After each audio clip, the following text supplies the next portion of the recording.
Plano de leitura da Bíblia da Igreja Cristã Pagiel.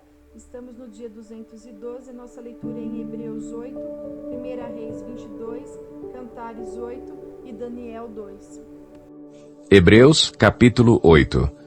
O mais importante do que estamos tratando é que temos um sumo sacerdote como esse, o qual se assentou à direita do trono da majestade nos céus e serve no santuário, no verdadeiro tabernáculo que o Senhor erigiu e não o homem. Todo sumo sacerdote é constituído para apresentar ofertas e sacrifícios, e por isso era necessário que também este tivesse algo a oferecer. Se ele estivesse na terra, nem seria sumo sacerdote, visto que já existem aqueles que apresentam as ofertas prescritas pela lei. Eles servem num santuário que é cópia e sombra daquele que está nos céus, já que Moisés foi avisado quando estava para construir o tabernáculo. Tenha o cuidado de fazer tudo segundo o modelo que lhe foi mostrado no monte. Agora, porém, o ministério que Jesus recebeu é superior ao deles, assim como também a aliança da qual ele é mediador é superior à antiga, sendo baseada em promessas superiores. Pois se aquela primeira aliança fosse perfeita, não seria necessário procurar lugar para outra.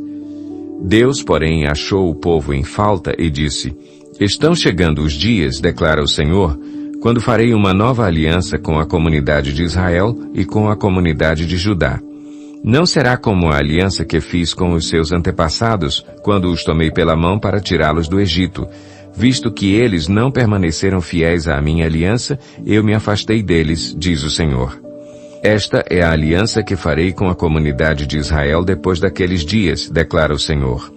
Porei minhas leis em sua mente e as escreverei em seu coração. Serei o seu Deus e eles serão o meu povo.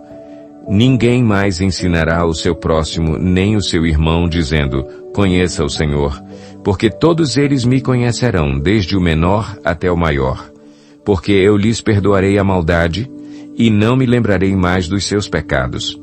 Chamando nova esta aliança, ele tornou antiquada a primeira, e o que se torna antiquado e envelhecido está a ponto de desaparecer. 1 Reis 22. Durante 3 anos não houve guerra entre a Síria e Israel. Mas no 3º ano, Josafá, rei de Judá, foi visitar o rei de Israel.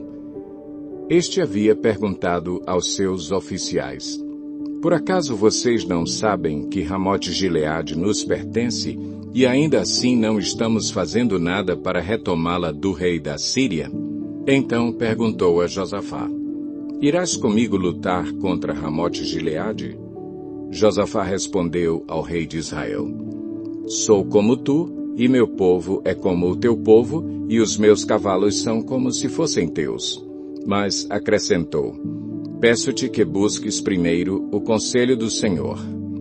Então o rei de Israel reuniu 400 profetas e lhes perguntou: Devo ir à guerra contra Ramote-Gileade ou não? Eles responderam: Sim, pois o Senhor a entregará nas mãos do rei. Josafá, porém, perguntou: Não existe aqui mais nenhum profeta do Senhor a quem possamos consultar? O rei de Israel respondeu a Josafá: Ainda há um homem por meio de quem podemos consultar o Senhor. Mas eu o odeio porque nunca profetiza coisas boas a meu respeito, mas sempre coisas ruins. É Micaías, filho de Imlá. O rei não deveria dizer isso, Josafá respondeu. Então o rei de Israel chamou um dos seus oficiais e disse: Traga Micaías, filho de Imlá, imediatamente.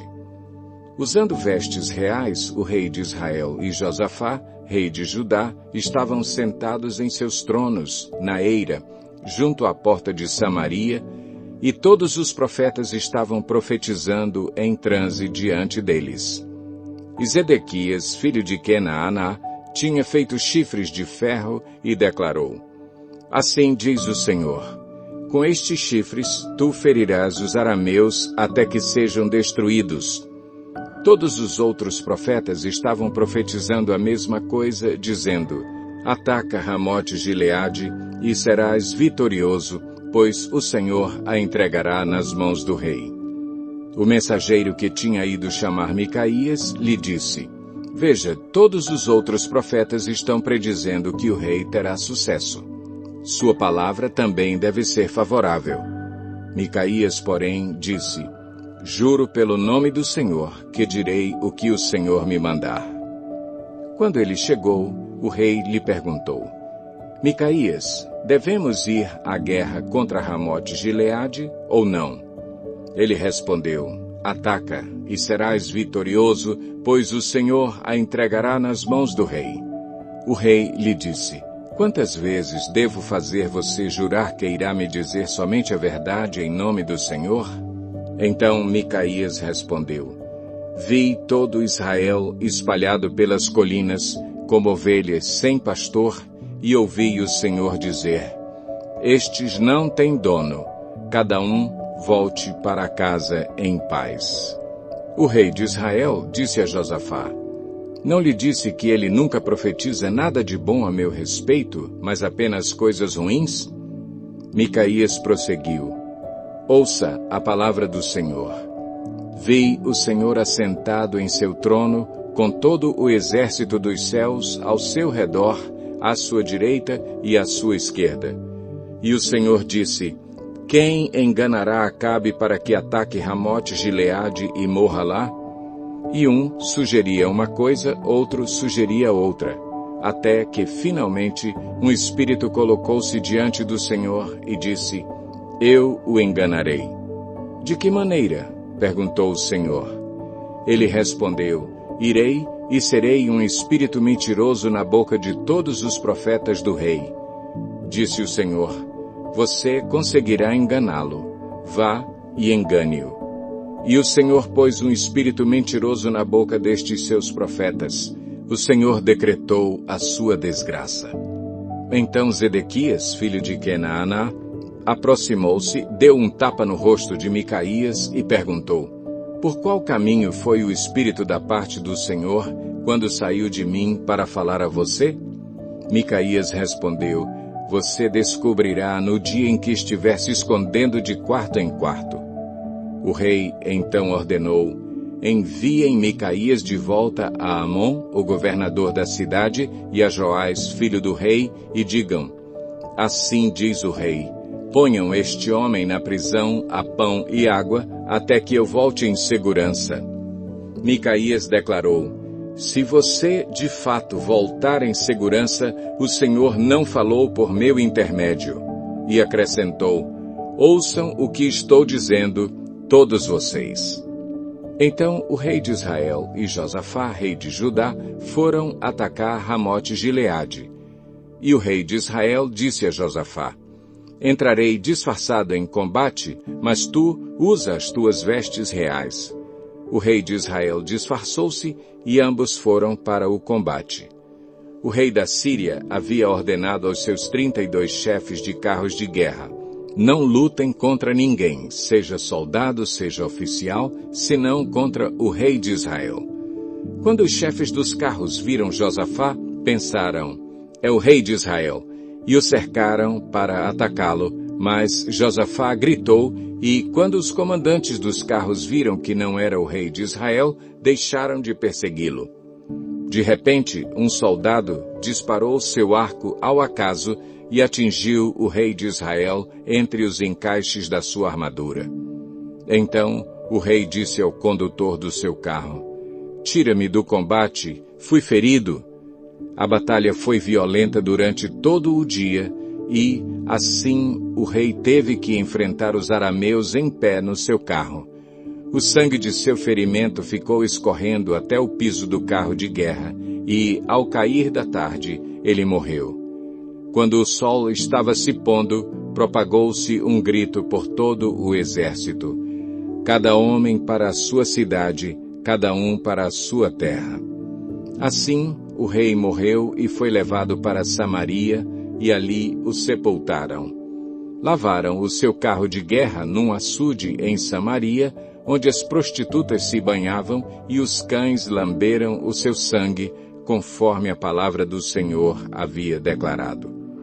Os demais acontecimentos do reinado de Acabe e tudo o que fez, o palácio que construiu com revestimento de marfim e as cidades que fortificou, tudo está escrito nos registros históricos dos reis de Israel. Acabe descansou com os seus antepassados e seu filho, Acasias, foi o seu sucessor. Josafá, filho de Asa, tornou-se rei de Judá no 4º ano do reinado de Acabe, rei de Israel. Josafá tinha 35 anos de idade quando se tornou rei e reinou 25 anos em Jerusalém. O nome da sua mãe era Azuba, filha de Sili. Em tudo andou nos caminhos de seu pai Asa e não se desviou deles. Fez o que o Senhor aprova. Contudo, não acabou com os altares idólatras, nos quais o povo continuou a oferecer sacrifícios e a queimar incenso. Josafá teve paz com o rei de Israel. Os demais acontecimentos do reinado de Josafá, suas realizações e suas façanhas militares, tudo está escrito nos registros históricos dos reis de Judá. Ele livrou o país dos prostitutos cultuais que restaram depois do reinado de seu pai, Asa. Ora, na época não havia rei em Edom, mas sim um governador nomeado.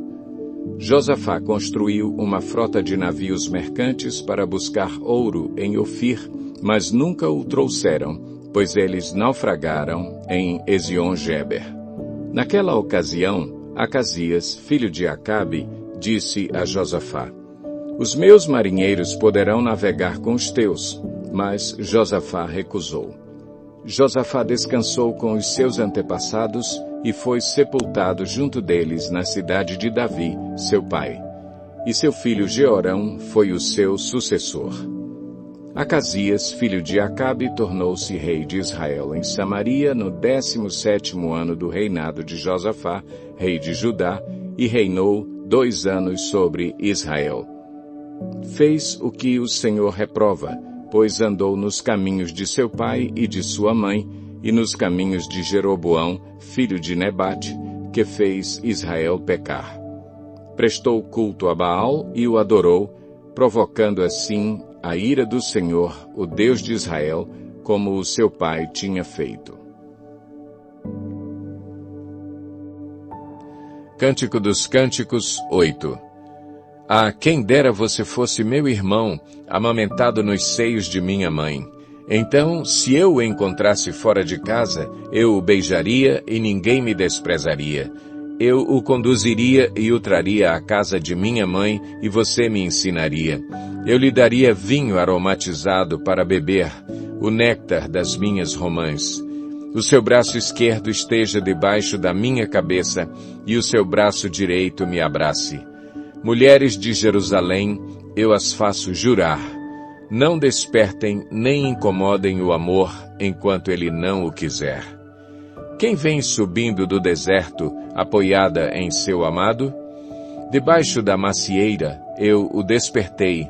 Ali esteve a sua mãe em trabalho de parto, ali sofreu as dores aquela que o deu à luz.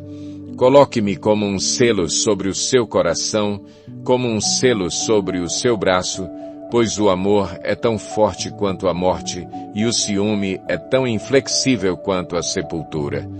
Suas brasas são fogo ardente, são labaredas do Senhor. Nem muitas águas conseguem apagar o amor. Os rios não conseguem levá-lo na correnteza. Se alguém oferecesse todas as riquezas da sua casa para adquirir o amor, seria totalmente desprezado. Temos uma irmãzinha, seus seios ainda não estão crescidos. Que faremos com nossa irmã no dia em que for pedida em casamento? Se ela for um muro, construiremos sobre ela uma torre de prata. Se ela for uma porta, nós a reforçaremos com tábuas de cedro. Eu sou um muro, e meus seios são as suas torres. Assim me tornei aos olhos dele como alguém que inspira paz. Salomão possuía uma vinha em Baal-Hamon. Ele entregou a sua vinha a arrendatários. Cada um devia trazer pelos frutos da vinha 12 quilos de prata. Quanto à minha própria vinha, essa está em meu poder. Os 12 quilos de prata são para você, ó Salomão. e 2,5 quilos são para os que tomaram conta dos seus frutos. Você que habita nos jardins, os amigos desejam ouvi-la. Deixe-me ouvir a sua voz. Venha depressa, meu amado, e seja como uma gazela ou como um cervo novo saltando sobre os montes cobertos de especiarias. Daniel 2. No 2º ano de seu reinado, Nabucodonosor teve sonhos. Sua mente ficou tão perturbada que ele não conseguia dormir. Por isso, o rei convocou os magos, os encantadores, os feiticeiros e os astrólogos para que lhe dissessem o que ele havia sonhado. Quando eles vieram e se apresentaram ao rei, este lhes disse: "Tive um sonho que me perturba e quero saber o que significa." Então os astrólogos responderam em aramaico ao rei: "Ó rei, vive para sempre. Conta o sonho aos teus servos e nós o interpretaremos." O rei respondeu aos astrólogos: "Esta é a minha decisão.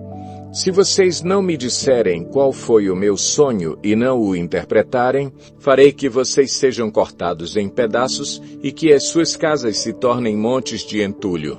Mas se me revelarem o sonho e o interpretarem, eu lhes darei presentes, recompensas e grandes honrarias. Portanto, revelem-me o sonho e a sua interpretação." Mas eles tornaram a dizer: "Conte o rei o sonho a seus servos, e nós o interpretaremos." Então o rei respondeu: "Já descobri que vocês estão tentando ganhar tempo, pois sabem da minha decisão. Se não me contarem o sonho, todos vocês receberão a mesma sentença, pois vocês combinaram enganar-me com mentiras, esperando que a situação mudasse. Contem-me o sonho e saberei que vocês são capazes de interpretá-lo para mim." Os astrólogos responderam ao rei: "Não há homem na terra que possa fazer o que o rei está pedindo. Nenhum rei, por maior e mais poderoso que tenha sido, chegou a pedir uma coisa dessas a nenhum mago, encantador ou astrólogo. O que o rei está pedindo é difícil demais. Ninguém pode revelar isso ao rei, senão os deuses, e eles não vivem entre os mortais." Isso deixou o rei tão irritado e furioso que ele ordenou a execução de todos os sábios da Babilônia. E assim foi emitido o decreto para que fossem mortos os sábios. Os encarregados saíram à procura de Daniel e dos seus amigos para que também fossem mortos. Arioque, o comandante da guarda do rei, já se preparava para matar os sábios da Babilônia, quando Daniel dirigiu-se a ele com sabedoria e bom senso. Ele perguntou ao oficial do rei: "Por que o rei emitiu um decreto tão severo?" Arioque explicou o motivo a Daniel. Diante disso, Daniel foi pedir ao rei que lhe desse um prazo e ele daria a interpretação. Daniel voltou para casa, contou o problema aos seus amigos Ananias, Misael e Azarias e lhes pediu que rogassem ao Deus dos céus que tivesse misericórdia acerca desse mistério, para que ele e seus amigos não fossem executados com os outros sábios da Babilônia. Então o mistério foi revelado a Daniel de noite numa visão. Daniel louvou o Deus dos céus e disse: "Louvado seja o nome de Deus para todo o sempre. A sabedoria e o poder a ele pertencem. Ele muda as épocas e as estações, destrona reis e os estabelece, dá sabedoria aos sábios e conhecimento aos que sabem discernir. Revela coisas profundas e ocultas, conhece o que jaz nas trevas, e a luz habita com ele. Eu te agradeço e te louvo, ó Deus dos meus antepassados. Tu me deste sabedoria e poder, e me revelaste o que te pedimos, revelaste-nos o sonho do rei." Então Daniel foi falar com Arioque, a quem o rei tinha designado para executar os sábios da Babilônia, e lhe disse: "Não execute os sábios. Leve-me ao rei, e eu interpretarei para ele o sonho que teve." Imediatamente Arioque levou Daniel ao rei e disse: "Encontrei um homem entre os exilados de Judá que pode dizer ao rei o significado do sonho." O rei perguntou a Daniel, também chamado Beltesazar: "Você é capaz de contar-me o que vi no meu sonho e interpretá-lo?" Daniel respondeu: nenhum sábio, encantador, mago ou adivinho é capaz de revelar ao rei o mistério sobre o qual ele perguntou, mas existe um Deus nos céus que revela os mistérios. Ele mostrou ao rei Nabucodonosor o que acontecerá nos últimos dias. O sonho e as visões que passaram por tua mente quando estavas deitado foram os seguintes. Quando estavas deitado, ó rei, tua mente se voltou para as coisas futuras, e aquele que revela os mistérios te mostrou o que vai acontecer. Quanto a mim, esse mistério não me foi revelado porque eu tenha mais sabedoria do que os outros homens, mas para que tu, ó rei, saibas a interpretação e entendas o que passou pela tua mente. Tu olhaste, ó rei, e diante de ti estava uma grande estátua, uma estátua enorme, impressionante, e sua aparência era terrível. A cabeça da estátua era feita de ouro puro. O peito e o braço eram de prata. O ventre e os quadris eram de bronze. As pernas eram de ferro e os pés eram em parte de ferro e em parte de barro. Enquanto estavas observando, uma pedra soltou-se sem auxílio de mãos, atingiu a estátua nos pés de ferro e de barro e os esmigalhou. Então o ferro, o barro, o bronze, a prata e o ouro foram despedaçados, viraram pó como o pó da debulha do trigo na eira durante o verão. O vento os levou sem deixar vestígio. Mas a pedra que atingiu a estátua tornou-se uma montanha e encheu a terra toda. Foi esse o sonho, e nós o interpretaremos para o rei. Tu, ó rei, és rei de reis. O Deus dos céus concedeu-te domínio, poder, força e glória. Nas tuas mãos ele colocou a humanidade, os animais selvagens e as aves do céu. Onde quer que vivam, ele fez de ti o governante deles todos. Tu és a cabeça de ouro. Depois de ti surgirá um outro reino inferior ao teu. Em seguida surgirá um terceiro reino, reino de bronze que governará toda a terra. Finalmente haverá um quarto reino, forte como o ferro, pois o ferro quebra e destrói tudo. E assim como o ferro despedaça tudo, também ele destruirá e quebrará todos os outros. Como viste, os pés e os dedos eram em parte de barro e em parte de ferro. Isso quer dizer que esse será um reino dividido, mas ainda assim terá um pouco da força do ferro, embora tenhas visto ferro misturado com barro. Assim como os dedos eram em parte de ferro e em parte de barro, também esse reino será em parte forte e em parte frágil. E, como viste, o ferro estava misturado com o barro. Isso significa que se buscarão fazer alianças políticas por meio de casamentos, mas a união decorrente dessas alianças não se firmará, assim como o ferro não se mistura com o barro. Na época desses reis, o Deus dos céus estabelecerá um reino que jamais será destruído e que nunca será dominado por nenhum outro povo. Destruirá todos os reinos daqueles reis e os exterminará, mas esse reino durará para sempre. Esse é o significado da visão da pedra que se soltou de uma montanha, sem auxílio de mãos, pedra que esmigalhou o ferro, o bronze, o barro, a prata e o ouro. O Deus poderoso mostrou ao rei o que acontecerá no futuro. O sonho é verdadeiro e a interpretação é fiel. Então o rei Nabucodonosor caiu prostrado diante de Daniel, prestou-lhe honra e ordenou que lhe fosse apresentada uma oferta de cereal e incenso. O rei disse a Daniel: não há dúvida de que o seu Deus é o Deus dos deuses, o Senhor dos reis e aquele que revela os mistérios, pois você conseguiu revelar esse mistério. Assim, o rei colocou Daniel num alto cargo e o cobriu de presentes. Ele o designou governante de toda a província da Babilônia e o encarregou de todos os sábios da província. Além disso, A pedido de Daniel, o rei nomeou Sadraque, Mesaque e Abednego administradores da província da Babilônia, enquanto o próprio Daniel permanecia na corte do rei.